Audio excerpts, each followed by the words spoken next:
الرحمن الرحیم، پالتو جانور کی قربانی حرام ہے؟ حرام نہیں ہے، مکروہ ہے۔ مکروہ کا مطلب یہ ہوتا ہے کہ بہتر ہے کہ آپ نہ کریں، اگر کرتے ہیں تو گناہ نہیں ہے۔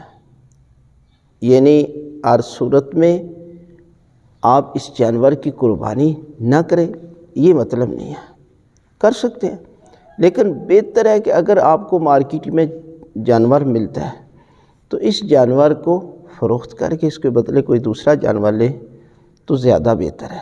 اس لیے کہ جب جانور گھر میں رکھتے ہیں تو انسان جو ہے وہ اس کی خدمت میں کوتاہی بھی کرتا ہے، زیادتی بھی کرتا ہے، مارتا بھی ہے۔ اور یہ جانور جو ہے وہ جب مختلف چارہ کے لیے آپ لے کر جاتے ہیں، کھیتوں میں لے کر جاتے ہیں، تو یہ کسی اور کے کھیت میں بھی چارہ کھا لیتا ہے۔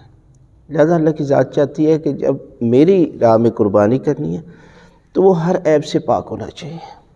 لہذا اس لیے اس کو مد نظر رکھتے ہوئے بہتر ہے کہ آپ اپنے گھر میں پلے ہوئے جانور کی قربانی نہ کریں، لیکن اگر آپ کو جانور باہر نہیں ملتا اور اتنا خوبصورت نہیں ملتا تو پھر آپ اس کی بھی قربانی کر سکتے ہیں۔